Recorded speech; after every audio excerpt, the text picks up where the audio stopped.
ఈరోజే పాల్గొన సోమవారం. ఎంతో పవిత్రమైన విశేషమైన రోజు. పాల్గొన మాసం మార్చి 11 సోమవారం మొదలై ఏప్రిల్ 8న ముగుస్తుంది. ఈ నెలలో చేసే దాన ధర్మాలు, ఉపవాసాలకు ఎంతో ప్రాధాన్యత ఉంది. చంద్రుడు పౌర్ణమి రోజు పాల్గొన నక్షత్రానికి దగ్గరగా ఉండడం వల్ల ఈ నెలకు పాల్గొనమనే పేరు వచ్చింది. మరి ఎంతో పవిత్రమైన విశేషమైన ఈ రోజు ఈ కథను విన్నా, చదివినా, చెప్పినా, వినిపించినా జన్మల దోషాలు తొలగి కోటి జన్మల పుణ్యం వస్తుంది, సకల శుభాలు కలుగుతాయి. మరి ఆ కథలేంటో ఇప్పుడు ఈ వీడియోలో తెలుసుకుందాం. తెలుగుదేశమున ఒకానొక గ్రామసీమలో బీదవాడైన శివయ్య అనే పేరు గల బ్రాహ్మణుడు నివసిస్తూ ఉండేవాడు. అతను రాజేశ్వరి అనే ఆమెను పెళ్లాడి కాపురం చేస్తూ ఉన్నాడు. కొంతకాలానికి ఆ దంపతులకు ఒక కొడుకు, ఒక కూతురు కలిగారు. పుత్రుని పేరు సదాశివుడు, పుత్రిక పేరు దాక్షాయిని. బీదవాడు అవడం వల్ల శివయ్య భిక్షాటనం చేసి భార్యాబిడ్డలను పోషించుకుంటూ ఉండేవాడు. ఇలా కొంతకాలం గడిచిన తర్వాత తన భార్యతో శివయ్య ఇలా చెప్పాడు: ఓ రాజేశ్వరి, మనం ఈ దరిద్రావస్థను భరించలేకపోతున్నాం. నేను తిరుపతి పుణ్యక్షేత్రానికి వెళ్ళి స్వామిని దర్శించి అక్కడ కష్టపడి కొంత ధనాన్ని సంపాదించి తిరిగి వస్తాను. నీవు బిడ్డలను జాగ్రత్తగా చూస్తూ ఉండు అని చెప్పి శివయ్య ప్రయాణమై వెళ్తున్నాడు. శివయ్య అలా వెళ్తూ ఉండగా ఒక ముసలి బ్రాహ్మణుడు ఎదురయ్యాడు. ఆ బ్రాహ్మణుడు శివయ్యతో ఇలా పలికాడు: ఎవరు నాయనా నీవు అని అడిగాడు. అప్పుడు శివయ్య ఇలా చెప్పాడు: ఓ మహానుభావా, ఆ కనిపిస్తున్న పల్లెయే నా గ్రామం. చాలా బీద కుటుంబీకుడిని. ఒక భార్య, 2 పిల్లలు ఉన్నారు. సంపాదించింది చాలక దరిద్ర బాధ భరించలేక తిరుపతికి వెళ్ళి ధనార్జన చెయ్యాలి అనే తలంపుతో ఇల్లు విడిచి బయలుదేరాను అని చెప్పాడు. అదంతా విన్నా ముసలి బ్రాహ్మణుడు నవ్వుతూ ఇలా పలికాడు: ఓయి వెర్రినాయనా, తిరుపతికి వెళ్ళినంత మాత్రాన, ప్రభు దర్శనం చేసినంత మాత్రాన నీవు ధనాన్ని సంపాదించుకోగలవా? నీకు సకల ఐశ్వర్యాలు ఇచ్చే వ్రత కథ ఒకటి చెప్తాను, శ్రద్ధగా విను అని బ్రాహ్మణోత్తముడు చెప్పగా శివయ్య ఇలా పలికాడు: పుణ్యపురుష, అది ఏ దేవుని కదో ఆ చెట్టు నీడలో కూర్చుని వివరించు స్వామి అని వేడుకున్నాడు. అంతటా ఆ బ్రాహ్మణోత్తముడు శివదేవుని కథ చెప్పడం ప్రారంభించాడు. వంగదేశాన్ని పాలిస్తున్న సూరసేన మహారాజుకు గుణవంతురాలైన ఒక పుత్రిక ఉన్నది. ఆ బాలామణి పేరు సీమంతిని. సీమంతిని చిన్ననాటి నుండి శివదేవుని యందు అపారమైన భక్తి కలదై పూజలు చేస్తూ ఉండగా ఈ విషయం యాజ్ఞవల్క మహాముని భార్య అయిన మైత్రేయి తెలుసుకుని తానే స్వయంగా సీమంతినికి సోమవార వ్రత మహత్యాన్ని వివరించి చెప్పడానికి సూరసేన మహారాజు యొక్క పట్టణానికి బయలుదేరి వచ్చి వ్రత విధానాన్ని సీమంతినికి చెప్పి వెళ్ళిపోయింది. ఆనాటి నుండి సీమంతిని సోమవార వ్రతాన్ని భక్తి శ్రద్ధలతో చేస్తూ సదాశివుణ్ణి పూజిస్తూ వ్రతకథ చదువుతూ దినదిన ప్రవర్ధమానమయ్యింది. ఇలా ఉండగా అంగదేశాన్ని ఇంద్రసేనుడు అనే మహారాజు పాలిస్తూ ఉండేవాడు. ఆ రాజుకు చంద్రాగదుడు అనే కొడుకు ఉన్నాడు. ఆ చిన్నవాడు సకల విద్యలు నేర్చుకుని పెళ్ళియేడుకు వచ్చాడు. చంద్రాగదునకు వివాహం చెయ్యాలి అనే తలంపుతో ఇంద్రసేన మహారాజు తన కొలువులో ఉన్న మంత్రి, పురోహిత సామంతులతో యువరాజైన చంద్రాగదనకు ఎక్కడైనా తగిన చిన్నదాన్ని చూడమని చెప్పి వారిని దేశాలకు పంపించాడు. వారు అనేక దేశాలు తిరిగి తిరిగి చివరకు వంగదేశ పరిపాలకుడైన సూరసేన మహారాజు పట్టణానికి చేరుకున్నారు. ఆ రాజుకు సీమంతిని అనే కుమార్తె ఉన్నదని పరిచారకుల వల్ల తెలుసుకుని రాజు దర్శనానికై ఆస్థానానికి చేరుకున్నారు. అంతటా సూరసేన మహారాజు మంత్రి, పురోహితులను గౌరవించి తమరు వచ్చిన పని ఏమిటి అని అడిగాడు. దానికి వారు ఇలా చెప్పారు: మహారాజా, మాది అంగదేశము. మా ఇంద్రసేన మహారాజు గారికి చంద్రాగదుడు అనే కుమారుడు ఉన్నాడు. అతనికి తగిన కన్య గురించి తిరుగుతూ తమ పుత్రికా రత్నమగు సీమంతిని దేవి గుణగణాలు తెలుసుకుని ఇక్కడకు వచ్చాము. ఇదిగో మా యువరాజు చిత్రపటము అని చూపించారు. రాజు ఆ చిత్రపటాన్ని కుమార్తెకు చూపించి ఆమె సమ్మతికి సంతోషించి కళ్యాణ ముహూర్తం నిశ్చయించి మహావైభవంగా వివాహం చేశాడు. వివాహమైన కొంతకాలానికి ఒక రోజున చంద్రాగదుడు తన వినోదపు చెలికాండ్రతో యమునా నదీ తీరమున నావపై షికారు చేస్తున్న సమయంలో దురదృష్టవశాత్తు ఆ నావ నీటిలో మునిగిపోయింది. చంద్రాగదుడు తప్ప మిగిలినవారు చనిపోయారు. చంద్రాగదుణ్ణి నాగకన్యలు పట్టుకుని తమ రాజైన తక్షకుని వద్దకు తీసుకుపోయారు. అప్పుడు తక్షకుడు చంద్రాగదుని చూసి, ఇతను ఎవరు, ఇక్కడకు ఎందుకు తీసుకువచ్చారు అని అడగగా నాగకన్యలు ఇలా చెప్పారు. మాకు తెలియదు మహారాజా, నీటి ప్రవాహంలో కొట్టుకుని పోతూ ఉండగా మాకు చిక్కడం వల్ల తమ దగ్గరకు తీసుకువచ్చాము అని సమాధానం చెప్పారు.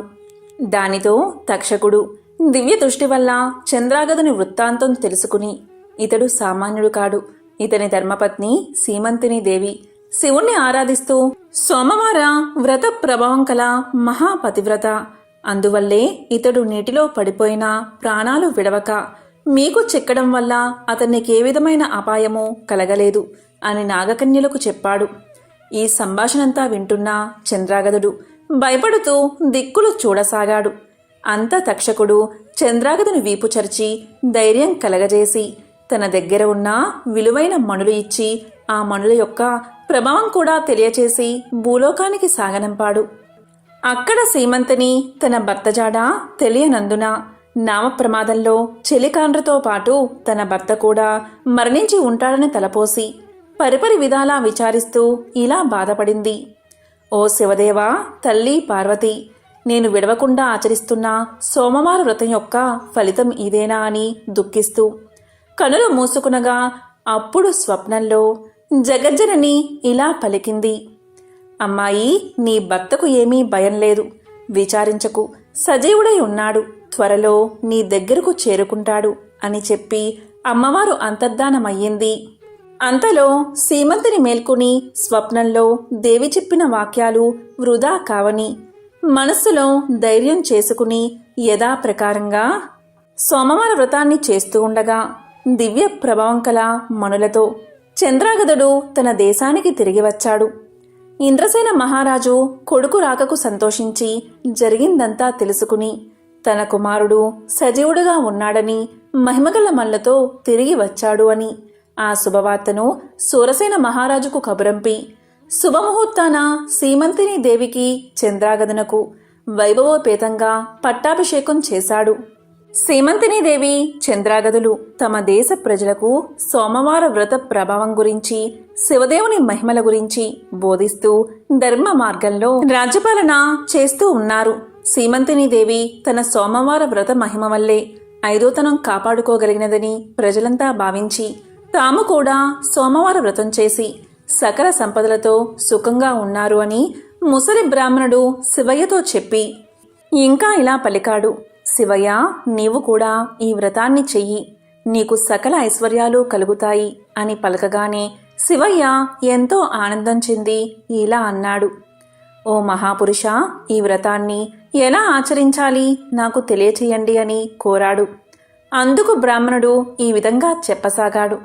సోమవారం రోజున ఉదయమే లేచి స్నానాన్ని ఆచరించి గృహాన్ని శుద్ధి చేసి రంగురంగుల ముగ్గులు పెట్టి ఇంటికి ఈశాన్య భాగంలో పీట మీద శివదేవుని పటం ఉంచి ఆవు నెత్తో కాని కొబ్బరి నూనెతో కాని దీపాన్ని వెలిగించి శివదేవునికి టెంకాయ కొట్టి ధూపం వేసి మారేడు దళాలతో అభిషేకం చేసి 3 రకాల పువ్వులు పెట్టి భక్తితో పూజించి కొబ్బరి ముక్కలు తరిగి పంచదార కాని బెల్లం కాని కలిపి నైవేద్యం పెట్టి శివదేవుని వ్రతకథ చదివించి ఆ ప్రసాదం అందరికీ పంచిపెట్టి తాము కూడా కళ్ళకద్దుకుని సేవించాలి.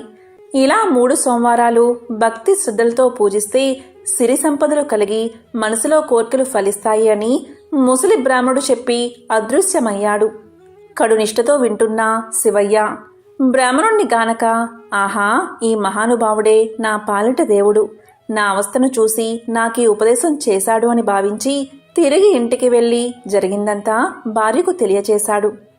అప్పుడు భార్యాభర్తలు 3 సోమవారాలు భక్తి శ్రద్ధలతో శివదేవుణ్ణి పూజించి ప్రసాదం ఇరుగు పొరుగు వారికి పంచిపెట్టి సుఖంగా ఉండగా వారికి దరిద్ర బాధలు పోయి అష్టైశ్వర్యాలు కలిగాయి. కొన్నాళ్లకు ధనగర్వంచే వ్రతం చేయడం మానేశారు. వెంటనే శివదేవుడికి కోపం వచ్చి వీరి గర్వం అణచాలి అని మళ్లీ దరిద్రులుగా చేశాడు. దరిద్ర దశలో ఉన్న శివయ్య మరలా యథాప్రకారంగా భిక్షాటనకు ఒక గ్రామానికి వెళ్లి యాచించగా, ఈవేళ మేము శివదేవుని పూజ, సోమవార వ్రతము చేసుకుంటున్నాము. ఇప్పుడు భిక్ష వేయడానికి వీలు లేదు అన్నారు. అయ్యో, సోమవార వ్రతాన్ని మర్చిపోయినందునే మాకీ గతి పట్టింది. చాలా అపచారం చేశాము అనుకుంటూ ఇంటికి వెళ్ళి ఈ సంగతి భార్యకు జ్ఞాపకం చేశాడు. ఆమె భర్త మాటలు లెక్క చేయగా మొండిగా మాట్లాడినది. ఇక గత్యంతరం లేక శివయ్య పిల్లలతో నదిలో స్నానం చేసి వచ్చి శివదేవుణ్ణి పూజించి కథ చెప్పుకోవడానికి భార్యను వినడానికి రమ్మని పిలిచాడు. తాను కథ కూడా వినను అని ఆమె చెప్పగాని ఆమె నేత్రాలు కనిపించకుండా పోయాయి. అప్పుడు భర్త అయిన శివయ్య ఇలా పలికాడు. ఓసి పిచ్చిదానా, శివదేవుని పూజ మానావు, కథ కూడా విన్నన్నావు. నేను బీదవాడిని అయిపోయాను, నీవు అందురాలివి అయిపోయావు. కనుక చేసిన తప్పులు క్షమించమని లెంపలు వేసుకో అని గట్టిగా మందలించాడు. వెంటనే భార్య అలాగే చేసి స్నానాన్ని ఆచరించి సోమవార వ్రతాన్ని ఆచరించి ప్రసాదం కళ్ళకొద్దుకుని సేవించింది. వెంటనే కన్నులు కనిపించాయి. పోయిన ఐశ్వర్యం కలిగినది. ఆనాటి నుండి ప్రతి సోమవారం ఆ దంపతులతో పాటే ఆ గ్రామస్తులు కూడా శివదేవుణ్ణి మారేడు దళాలతో పూజిస్తూ సకల ఐశ్వర్యాలతో తులతూగుతున్నారు. కాబట్టి ఈ సోమవార వ్రతము, శివదేవుని పూజ ఎవరు చేస్తారో వారు ఇహమందు సర్వసుఖాలు, పరమందు మోక్షాన్ని పొందుతారు. ఈ కథ విన్నవారికి, చదివిన వారికి సాంబశివుడు సకల ఐశ్వర్యాలు ప్రసాదించునని సూత పౌరాణికుడు సౌనకాది ముళ్లకు బోధించాడు. సోమవార వ్రత కథ. ఆ కథ ఏమిటో ఇప్పుడు ఈ వీడియోలో తెలుసుకుందాం. పూర్వం ఒకప్పుడు ఒక నగరంలో ఒక సంపన్న వ్యాపారి ఉండేవాడు. అతను అపారమైన సంపదను కలిగి ఉండేవాడు. అతనికి అన్ని సంపదలు ఉన్నా, సుఖాలు ఉన్నా కూడా కొడుకులు లేని కారణంగా ఎంతో విచారంగా ఉండేవాడు. కొడుకు పుట్టాలని ఆ సంపన్న వ్యాపారి క్రమం తప్పకుండా సోమవార వ్రతాన్ని ఆచరించేవాడు. అతను ప్రతిరోజు శివాలయానికి వెళ్ళి అక్కడున్న శివ పార్వతులను పూర్తి విశ్వాసంతో పూజించేవాడు. ఇక పార్వతీదేవి ఆ సంపన్నుడి భక్తికి ఎంతో సంతోషించి మహాశివుడితో ఇలా పలుకుతుంది. స్వామి, ఈ సంపన్న వ్యాపారి మీకు నమ్మకమైన భక్తుడు. అతను క్రమం తప్పకుండా సోమవారం ఉపవాసం ఉంటాడు, సోమవార వ్రతాన్ని ఆచరిస్తాడు. కాని ఇప్పటికీ అతనికి కొడుకులు లేరు. అతను ఎంతో భక్తి శ్రద్ధలతో సోమవార వ్రతాన్ని ఆచరిస్తున్నాడు. కనుక అతని కోరిక తీర్చండి అని అడుగుతుంది. పార్వతీదేవి మాటలు విన్న పరమశివుడు ఇలా అంటాడు. పార్వతి, నీవు అన్న మాటలు అక్షరాలా సత్యం. నీవు కోరినట్లు అతనికి వరాన్ని ప్రసాదిస్తున్నాను. అతనికి ఒక పుత్రుడు కలుగుతాడు. కాని అతడు కొద్ది కాలం మాత్రమే జీవిస్తాడు అని పలకగాని ఇదంతా ధనిక వ్యాపారి వింటాడు.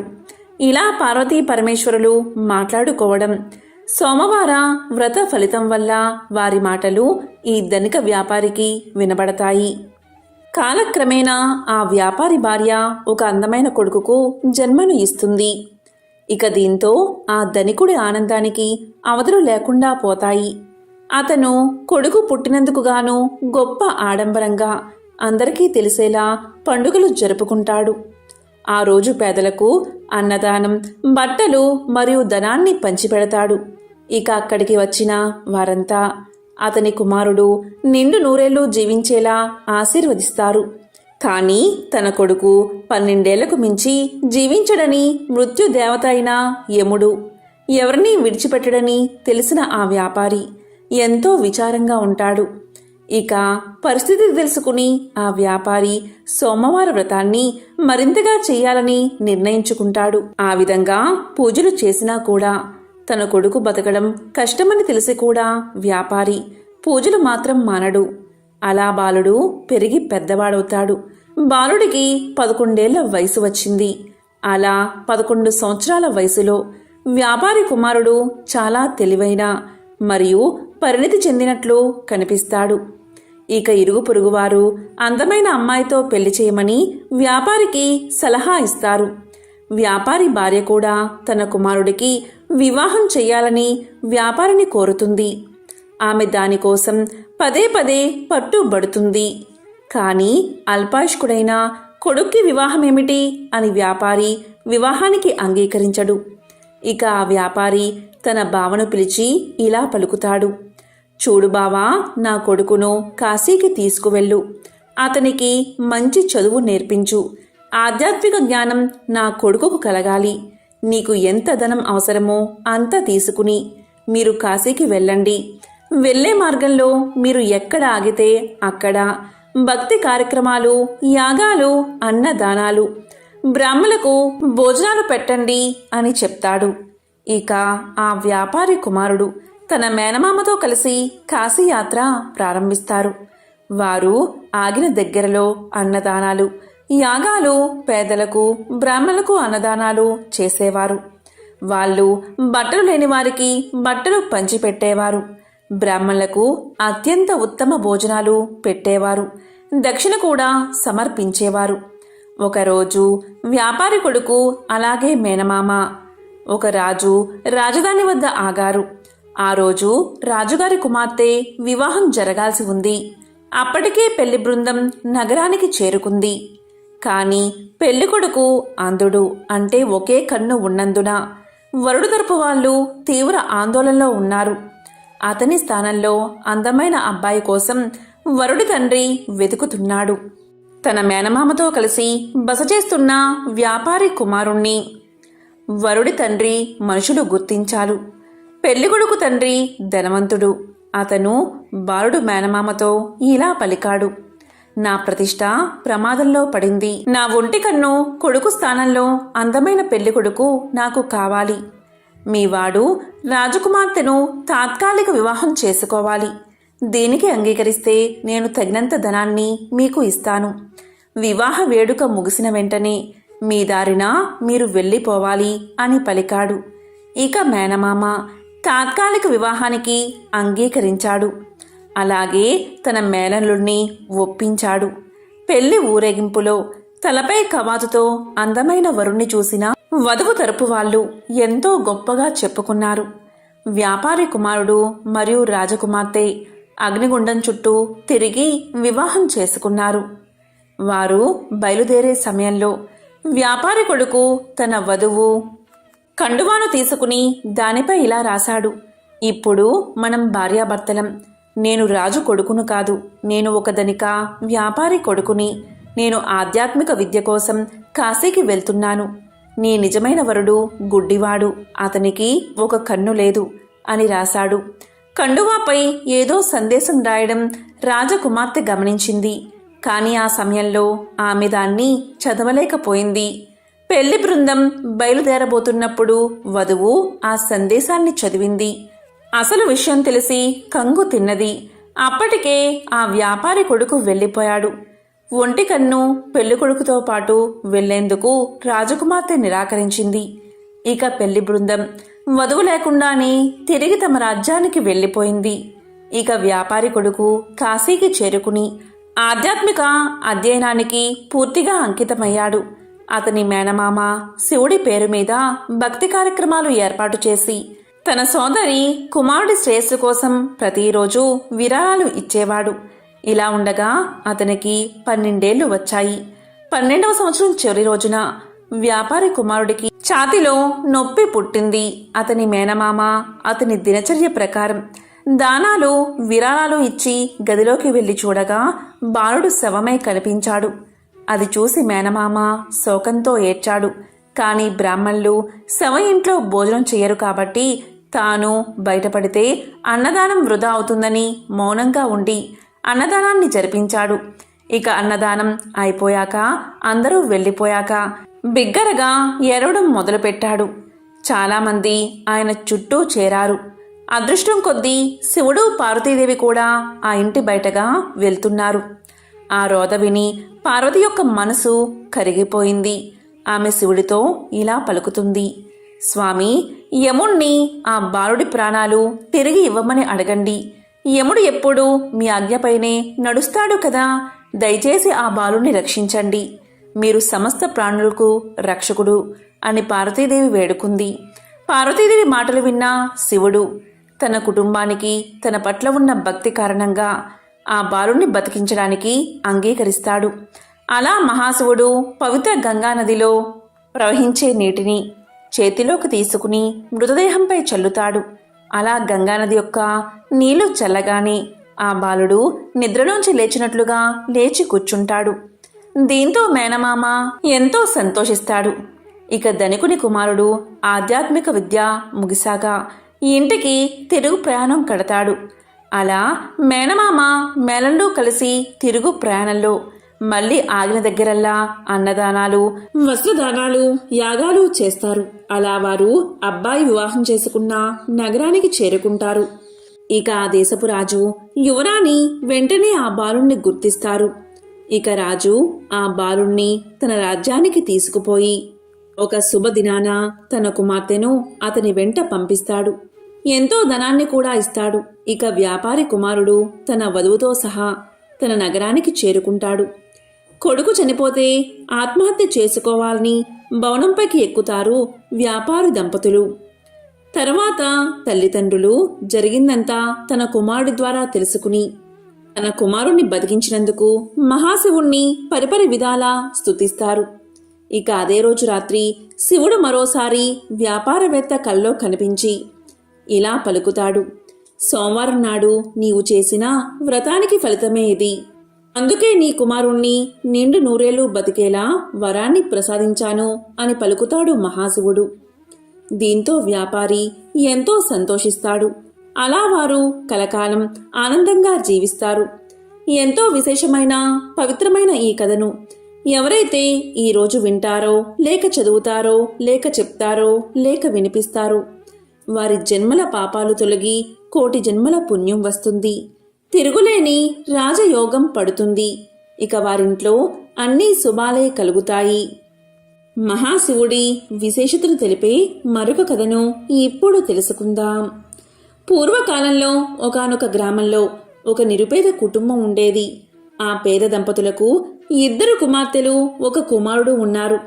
వారి కుటుంబం జరుగుబాటు కూడా చాలా దుర్భరంగా ఉండడం వల్ల పెద్దవాళ్లైన 2 కుమార్తెలు అడవికి వెళ్లి కట్టెలు ఏరుకుని వచ్చి వాటిని గ్రామంలో అమ్మి కుటుంబ పోషణ కొనసాగిస్తూ ఉండేవారు. ఇలా కాలం గడుస్తూ ఉండగా ఒకనాడు ఆ అక్కా చెల్లెళ్ళు పుల్లలు ఏరుకుని గ్రామానికి వస్తూ ఉండగా పొలిమేరలోని ఒక ఇంట్లో ఏదో పూజ చేయడం చూసి ప్రసాదం తెచ్చుకోవాలని అక్కడకు వెళ్తారు. అక్కడ జరిగే పూజా కార్యక్రమం చూసి ముచ్చటపడి ఆ అమ్మాయిలిద్దరూ పూజ గురించి, చేసే విధానం గురించి ఇంటి యజమాన్ని అడిగి తెలుసుకుంటారు. ఇక ప్రసాదం తీసుకుని ఇంటికి వెళుతున్న వాళ్లకు ఆ పూజ తాము కూడా చేసుకోవాలన్న ఆశ కలుగుతుంది. ఒక చెట్టు మొదట తమ గంపలు దింపి అక్కడ శుభ్రం చేసి మర్రి ఆకులు, మర్రిపళ్ళు, పత్రి పోగు చేసుకుని వచ్చి నువ్వే మా దేవుడివి అని అక్కడ గల ఒక రాతిని ఆ చెట్టు మొదట్లో పెట్టి పూజ చేసి, స్వామి ఇవే తమలపాకులు, ఇవే వక్కలు, ఇవే పళ్ళు అని మర్రి ఆకులను, మర్రి పళ్ళను, మర్రి ఊడలను పెడతారు. ఇవే తోరాలు అనుకోమని మర్రి ఊడలను స్వామి ముందు పెట్టి భక్తితో పూజ చేస్తారు ఆ అక్కా చెల్లెళ్ళు. తరువాత వారు ఇంటికి బయలుదేరుతూ తమ తమ గంపలను నెత్తిన ఎత్తుకోబోగా వాటిలోని పుల్లలన్నీ బంగారు పుల్లలుగా మారిపోతాయి. వారు ఆనందంతో ఇంటికి వెళ్ళి తల్లిదండ్రులకు జరిగిందంతా చెప్తారు. ఆ పుల్లలు అమ్ముకుని శ్రీమంతులు అయిపోతారు. సిరి సంపదలు పెరిగిన ఆ సుందరాంగులను తూర్పు నుంచి ఒక మహారాజు వచ్చి, పెద్దామెను పడమర నుంచి ఒక మహారాజు వచ్చి చిన్నామెను వివాహం చేసుకుంటారు. ఆ అక్క చెల్లెలిద్దరూ వారి వారి రాజ్యాలకు వెళుతూ భక్తి శ్రద్ధలతో ప్రతి సంవత్సరం కార్తీక మాసంలో ఈ నోము నోచుకోమని చెప్పి వెళ్తారు. వారిద్దరూ ఆ ప్రకారం తమ రాజ్యాలలో నోము నోచుకుంటూ కాలం గడుపుతూ ఉంటారు. ఇక కుమారుడు పెరిగి పెద్దవాడవుతాడు. ఇక తల్లి కార్తీక నోమును భారీగా చెయ్యాలని సంకల్పం చేసుకుంటుంది.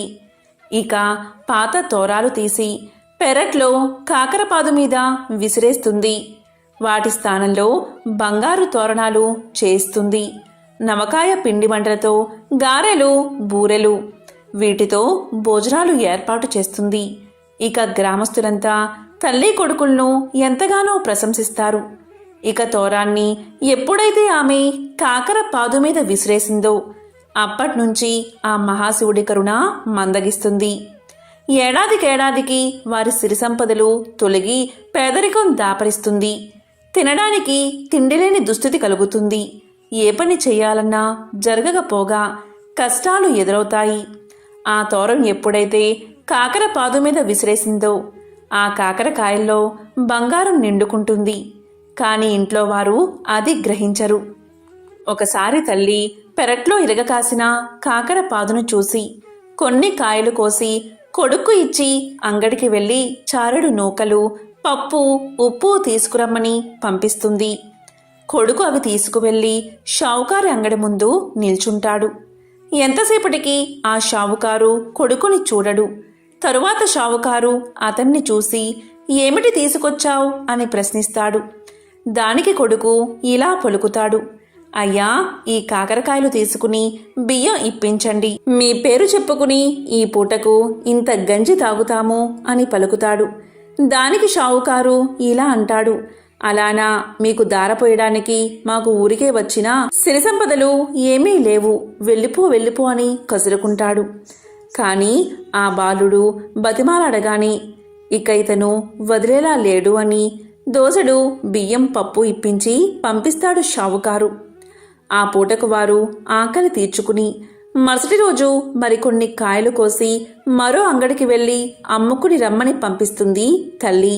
దాంతో కొడుకు ఆ కాకరకాయలు పట్టుకుని అంగడి వీధికి వెళ్తున్నప్పుడు షావుకారు అతన్ని ఆపి, ఏమి కావాలంటే అవి ఇస్తాను, రోజూ కాకరకాయలను నాకే ఇవ్వాలని చెప్పి బియ్యం ఇచ్చి పంపిస్తాడు. ఆ షావుకారుకు ఎందుకు అలా దయ కలిగింది అంటే, ముందు రోజు తాను తీసుకున్న కాకరకాయలు కూర చేసే నిమిత్తం వాటిని కొయ్యగాని వాటిల్లో నుండి బంగారు ముద్దలు రాలిపడతాయి. ఆ కాకరకాయలు మరెవరికీ దక్కకూడదని ఆ షావుకారు ఎంత ఇవ్వడానికైనా సిద్ధపడతాడు. అలా రోజు కుర్రవాడి దగ్గర కాకరకాయలు కొంటూ ఉండేవాడు షావుకారు. ఇలా ఉండగా కొన్ని రోజులకు ఆ చెట్టుకున్న కాకరకాయలు అయిపోయాయి. ఆ షావుకారు చిల్లిగవ్వ కూడా ఇవ్వడం మానేశాడు. ఇక చేసేది లేక తల్లి తన కుమారుణ్ణి ప్రయాణం చేసి తూర్పున ఉన్న పెద్ద అక్క దగ్గరకు పంపుతుంది. మన కష్టసుఖాలు ఆమెకు చెప్పి ఏమైనా సహాయాన్ని అడగమంటుంది. దాంతో కొడుకు అక్కగారింటికి చేరుకుని నౌకర్లు లోపలికి వెళ్ళనివ్వకపోతే అక్కడే ఉండగా తల ఆరబోసుకోవడానికి మేడ మీదకు వచ్చిన అక్కగారు తమ్ముణ్ణి చూసి లోపలికి తీసుకువెళ్తుంది. అక్కగారికి ఇంటి పరిస్థితులన్నీ తెలియజేస్తాడు తమ్ముడు. దాంతో అక్కగారు ఒక గుమ్మడికాయను తొలిపించి అందులో వరహాలు పోసి తమ్ముడి చేతికి ఇచ్చి దానిని అమ్మకు ఇవ్వవలసిందిగా చెప్పి పంపుతుంది. అలా తిరిగి వస్తూ తమ్ముడు అక్కగారి ఇచ్చిన సద్ది తినాలని ఆ గుమ్మడికాయను నేల మీద పెట్టి చద్దన్నం తింటూ ఉంటాడు. అంతలో ఎక్కడ్నుంచో ఒక పెద్ద గద్దె వచ్చి ఆ గుమ్మడికాయను తన్నుకుపోతుంది. చేసేది లేక ఒత్తి చేతులతో ఇంటికి వెళ్ళడం ఇష్టం లేక పడమర ఉన్న చిన్న అక్కగారి ఇంటికి వద్దకు వెళ్తాడు తమ్ముడు. అక్కడ చిన్నక్క నౌకరి వాళ్ళ వల్ల తమ్ముడి రాక గురించి విని బయటకు వచ్చి తమ్ముణ్ణి లోపలికి తీసుకువెళ్తుంది. కష్టసుఖాలు అడిగి తెలుసుకుంటుంది. వెంటనే ఆమె ఒక చెప్పుల జతలో వరహాలు పెట్టి కుట్టించి దాన్ని ఎక్కడా విడవక తిన్నగా ఇంటికి వెళ్ళమని చెప్పి పంపుతుంది. ఆ అక్క ఏమీ ఇవ్వలేదు, ఈ అక్క ఏమీ ఇవ్వలేదు అని బాధపడుతూ ఇంటికి బయలుదేరతాడు కొడుకు. ఎండ తీవ్రతకు అతనికి బాగా దాహం వేస్తుంది. వెంటనే అతను కొంచెం మొహం కడుక్కుని మంచినీళ్లు తాగాలని నిర్ణయించుకుంటాడు. అక్కగారు ఆ చెప్పుల జతను ఎక్కడా విడవద్దని చెప్పడం వల్ల చెప్పులతోనే చెరువులోకి దిగుతాడు అతను. కాని ఆ బురదలో చెప్పులు కూరుకుపోయి ఎంత వెతికినా దొరకవు. ఈ సంగతంతా చెప్పి పెద్దక్కగారిని సహాయం అడగాలని తిరిగి ఆమె వద్దకు వెళ్తాడు తమ్ముడు. అది కార్తీక మాసం అవడం వల్ల నోము నోచుకుంటూ ఉంటుంది పెద్దక్కగారు. తమ్ముడు ఇంటికి రాగానే తమ్ముడు జరిగిందంతా చెప్పగానే ఆ నోమును కూడా అతని చేత నోయిస్తుంది.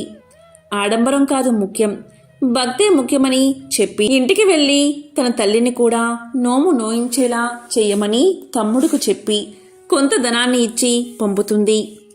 అలా తమ్ముడు నోము తన పెద్దక్కగారి ఇంట్లో నోచుకుని ఇంటికి తిరిగి వస్తూ ఉండగా గుమ్మడికాయ పండు అలాగే తాను ఇంతకు ముందు విడిచిపెట్టిన చెప్పులు కూడా కనిపిస్తాయి. వెంటనే అతను ఎంతో సంతోషంతో ఆ రెండిటినీ తీసుకుని తన ఇంటికి చేరుకుని తల్లికి జరిగిందంతా చెప్పి భక్తి శ్రద్ధలతో నోమును నోచుకునేలా చేస్తాడు. వెంటనే వారు చెప్పుల జతలో ఉన్న బంగారు నాణాలు చూస్తారు. అలాగే గుమ్మడికాయలో ఉన్న నాణాలు కూడా చూస్తారు. అలా వారు క్రమంగా తిరిగి ఊపందుకుని తిరిగి పూర్వ వైభవంతో జీవిస్తారు. చాలా కాలం క్రితం ఒక అరణ్యానికి సమీపంలో ఒక పేద కుటుంబం నివసిస్తూ ఉండేది. భార్యాభర్త, 2 కొడుకులు ఎంతగా శ్రమపడి ఒళ్ళు విరుచుకున్నా కడుపు నిండా తిండి ఉండేది కాదు. అలాగే బట్టలు కూడా లేక చిరిగినవి తొడుక్కుంటూ కాలం గడుపుతూ ఉండేవారు. ఇక వారి పెద్ద కొడుకు, చీ, ఈ బతుకు బతికేనా, ఈ విధంగా ఉండే కన్నా తిరిగి అడుక్కోవడం మేలు అనుకుంటూ తెల్లవారుతుండగా బయలుదేరి చీకటి పడేదాకా నడిచి ఒక రాజభవనం చేరుకున్నాడు. ఆ భవనం ముందు మెట్ల దగ్గర నిలబడి ఉన్న రాజు అతన్ని చూసి ఇలా పలికాడు. ఎవరు నీవు, ఎక్కడికి నీ ప్రయాణం అని అడిగాడు. దానికి పేదవాడి పెద్ద కొడుకు ఇలా పలికాడు.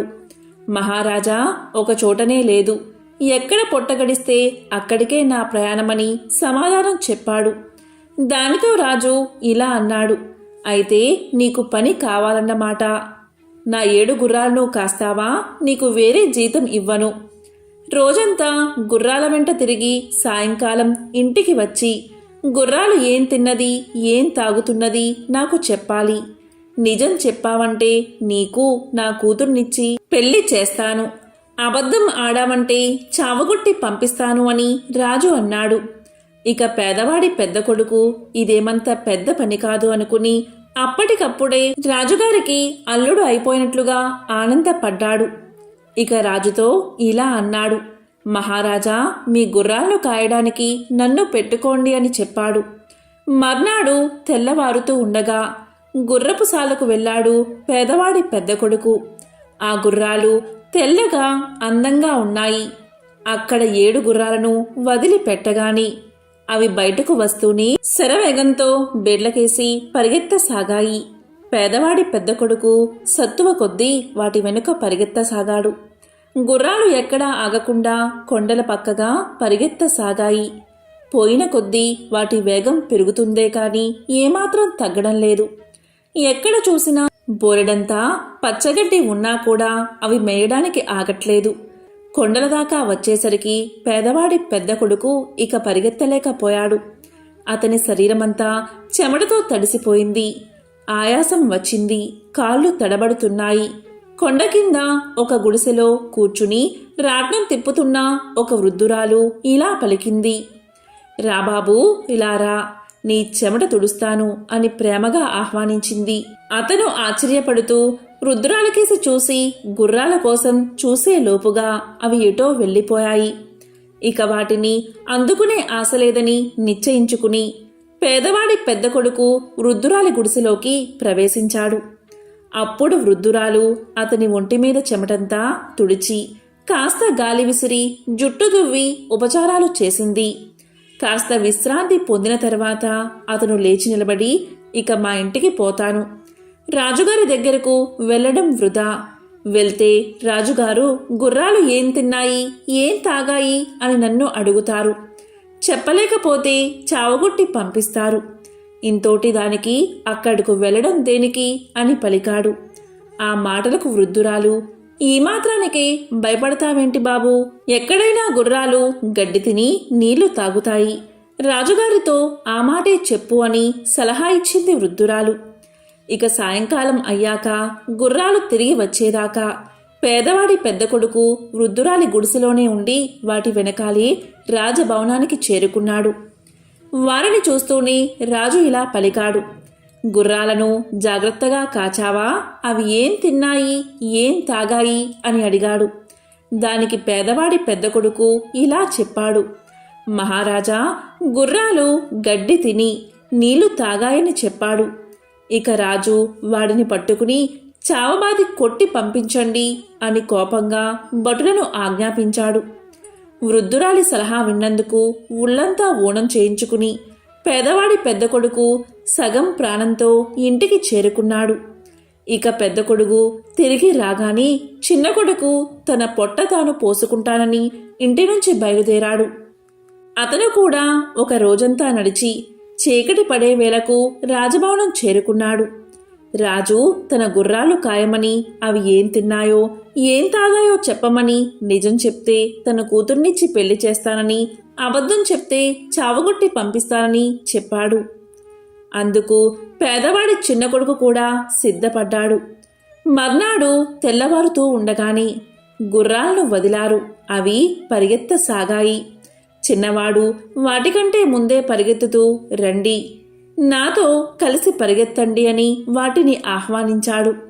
గుర్రాలు కొండ ప్రాంతానికి చేరేసరికి చిన్నవాడు పరిగెత్తుతూనే ఉన్నాడు. అతనికి పరిగెత్తడం వల్ల చెమటలు కారుతున్నాయి. కానీ పరుగు మాత్రం మానలేదు. ఇంతలో గుడిసెలో ఉన్న వృద్ధురాలు, రా బాబూ రా, చెమట తుడుస్తాను అని ఆహ్వానించింది. దానికి చిన్నవాడు, నేను నీకు చిక్కితేనే కదా అని అంటూ గుర్రాలతో సమానంగా పరిగెత్తసాగాడు. కానీ గుర్రాలు ఇక అతన్ని దాటిపోయేటట్లు కనిపించాయి. దీంతో చిన్నవాడు అన్నిటికన్నా వెనుక ఉన్న గుర్రం జూలు పట్టుకుని ఎగురుతూ దాని మీద కూర్చుని ఉన్నాడు. ఆ గుర్రాలు చాలా దూరం పరిగెత్తి ఒక దట్టమైన అరణ్యం మధ్య ఉన్న ఒక దేవాలయ ప్రాకారం వద్దకు వెళ్ళి నిల్చున్నాయి. అదే వాటి గమ్యస్థానమని గ్రహించిన చిన్నవాడు తాను ఎక్కిన గుర్రం నుండి కిందకు దిగి ఆలయ ప్రాంగణం వైపు నడిచాడు. గుర్రాలు ఒక్కొక్కటిగా ఆలయ ప్రాంగణంలోకి అడుగు పెట్టగానే అందమైన యువకులుగా మారిపోయాయి. ఈ వింత పరివర్తన చూస్తూనే చిన్నవాడు ఆశ్చర్యపోయాడు. ఆ యువకుల్లో ఒకడు పేదవారి చిన్న కొడుకును దగ్గరకు పిలిచి తమ విషయం ఇలా చెప్పాడు. మేము 7 రాజుగారి కొడుకులం. మా నాన్న నీకిచ్చి పెళ్లి చేస్తానన్నది మా చెల్లెల్నే. దారిలో నిన్ను పిలిచిన ముసలిది మంత్రగత్తె. తన మంత్రశక్తితో మమ్మల్ని ఇలా మాయ చేసింది. దాని మంత్రం ఈ ఆలయ ఆవరణలో అస్సలు పనిచేయదు. అందుచేత పగలు సాధ్యమైనంతసేపు మనుషులుగా ఉంటాం. మనుషులు తినే తిండే తింటాం. మనుషులు తాగే పానీయాలే తాగుతాం. మేమేమి తింటామో ఏమి తాగుతామో నువ్వే చూస్తావు కనుక ఆ సంగతి మా నాన్నకు చెప్పు. అలా చెప్పగానే ఆయన మా చెల్లెల్ని నీకిచ్చి వివాహం చేస్తాడు. ఆ తరువాత నీ వల్ల మాకు ఒక ఉపకారం కావాలి. ఈ గుడి గర్భగుడిలో ఒక కత్తి ఉంది. అది మంత్రపూరితమైన కత్తి. నీవు దాన్ని తీసుకుని మాతో పాటు ఇంటికి వచ్చి రాత్రి మేము గురుపుశాలలో కట్టి ఉన్నప్పుడు ఆ కత్తితో మా తలలు నరికేయి. దాంతో మాకు ఈ గుర్రాల రూపం పోయి మనిషి రూపం శాశ్వతంగా వచ్చేస్తుంది. ఈ మాటలు చెప్పి పెద్ద రాజకుమారుడు పేదవాడి చిన్న కొడుకును గర్భగుడిలోకి తీసుకుపోయి ఒక మూల ఆనించి ఉన్న కత్తిని చూపించాడు. చిన్నవాడు దానిని 2 చేతులా పట్టుకుని తేలికగా ఎత్తలేకపోయాడు. అది చాలా బరువుగా ఉంది. ఇక రాజుగారి పెద్ద కొడుకు పేదవాడి చిన్న కొడుకుతో ఇలా పలికాడు. గర్భగుడిలో ఒక గంట ఉంది. అందులో ఉంది మంత్రజలం. దాన్ని 3 గుక్కలు తాగమని రాజకుమారుడు పలికాడు. ఇక పేదవాడి చిన్న కొడుకు ఆ నీటిని 3 చుక్కలు తాగి ఒక చేత్తోని కత్తిని పట్టుకుని తేలికగా ఎత్తగలిగాడు. తరువాత రాజకుమారులు ఆ గుడి ఆవరణలోనే వంట చేసుకున్నారు. వంటకు కావలసిన సమస్త పదార్థాలు గుడిలో ఒక పక్కన ఉన్నాయి. రాజకుమారులతో పాటు పేదవాడి చిన్న కొడుకు కూడా భోజనం చేశాడు. సూర్యాస్తమయం కాబోయేదాకా వారంతా గుడిలో విశ్రాంతి తీసుకుని ఇంటికి బయలుదేరారు. గుడి దాటి బయటకు రాగానే రాజకుమారులు యథాప్రకారం గుర్రాలుగా మారిపోయారు.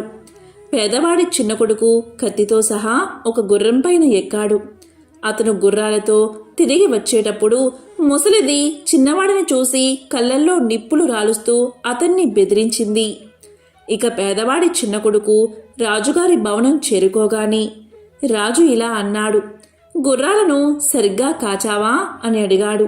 దానికి పేదవాడి చిన్న కొడుకు, మహారాజా కాచాను. కాస్తాను అన్నప్పుడు కాయకుండా ఉంటానా అన్నాడు. అయితే ఏం తిన్నాయి, ఏం తాగాయి అని రాజు ప్రశ్నించాడు. దానికి పేదవాడి చిన్న కొడుకు, మనుషులు తినే తిండే తిన్నాయి, మంత్రజలం తాగాయి అని సమాధానం చెప్పాడు. దాంతో రాజు సంతోషించి, ఈ మాట చెప్పగలవాడు ఒక్కడు కూడా లేడు కదా, నేను అన్న ప్రకారం నా కూతుర్నిచ్చి నిన్ను అల్లుణ్ణి చేసుకుంటాను అని రాజు అన్నాడు. ఆ రాత్రి అందరూ పడుకున్నాక పేదవాడి చిన్న కొడుకు కత్తి తీసుకుని గుర్రపు శాలలోకి వెళ్ళాడు. కానీ గుర్రాల మెడలు నరకాలంటే అతనికి చేతులు రాలేదు. చివరకు సాహసించి ఒక గుర్రం మెడ నరికేశాడు. వెంటనే దాని స్థానంలో ఒక రాజకుమారుడు నిలబడ్డాడు. ఆ తరువాత అతను ధైర్యంగా అన్ని గుర్రాల మెడలు నరికేశాడు. దీంతో 7 రాజకుమారులు మంత్ర విముక్తిని పొందారు. తన కొడుకులు తిరిగి పుట్టినట్లుగా రాజు చాలా సంతోషించాడు. రాజకుమార్తె ఎంతో కాలానికి తన అన్నలను చూసి ఆనంద బాష్పాలు రాల్చింది. ఆమెకు పేదవాడి చిన్న కొడుకుకు పెళ్లి నిశ్చయించారు. చిన్నవాడు తన తల్లిదండ్రులను అన్నను పిలిపించి వారిని కూడా రాజభవనంలో ఉంచాడు. పెళ్లి చాలా వైభవంగా జరిగింది. అటు తర్వాత అందరూ కూడా ఎంతో సుఖంగా జీవించారు. కార్తీక మాసం లాగానే శ్రీ మహావిష్ణువుకు అత్యంత ప్రీతికరమైన మాసం పాల్గొనం. దితి, అదితి ఈ మాసంలోనే పయో అనే వ్రతం చేసి సాక్షాత్తు శ్రీ మహావిష్ణువు అవతారమైన వామనుడికి జన్మనిచ్చినట్లు పురాణాల్లో ఉంది. పాల్గొన శుద్ధ పాడ్యమి నుంచి 12 రోజుల పాటు సాగే ఈ వ్రతంలో రోజూ విష్ణుమూర్తిని ఆరాధించి ఆయనకు క్షీరాన్నం లేదా పాలను నైవేద్యంగా సమర్పించాలి. ఎంతో విశేషమైన ఈ పాల్గొన మాసంలో మహావిష్ణువును తలుచుకుంటూ గోవింద నామాన్ని జపిస్తే శ్రీ మహావిష్ణువు యొక్క సంపూర్ణ అనుగ్రహం మనకి కలుగుతుందట. ఎంతో పవిత్రమైన విశేషమైన ఈరోజు ఈ కథలను విన్నా, చదివినా, చెప్పినా, వినిపించినా జన్మల దోషాలు తొలగి కోటి జన్మల పుణ్యం వస్తుంది. సకల శుభాలు కలుగుతాయి. పాల్గొన మాసంలో వీలైనంత వరకు చల్లటి లేదా సాధారణ నీటితో స్నానం చేయాలి. ఈ మాసంలో ధాన్యాల వాడకాన్ని తగ్గించి వీలైనంత ఎక్కువగా పళ్ళు తీసుకోవాలి. రంగురంగుల అందమైన దుస్తులు ధరించాలి. శ్రీకృష్ణ భగవానుణ్ణి నిత్యము పూజించాలి. అలాగే పూజలో ప్రత్యేకంగా పూలను ఉపయోగించాలి. ఈ మాసంలో మత్తు పదార్థాలు, మాంసాహారం, మద్యం మొదలైన వాటికి దూరంగా ఉండాలి. ఈ మాసంలో ప్రజలు తమ శక్తి మేరకు విరాళాలు ఇస్తే చాలా మంచిది. కాబట్టి ఎంతో విశేషమైన ఈ పాల్గొన మాసంలో శ్రీ మహావిష్ణువును పూజించండి. గోవింద నామాన్ని జపించండి. ఓం నమః శివాయ. ఓం నమో నారాయణాయ.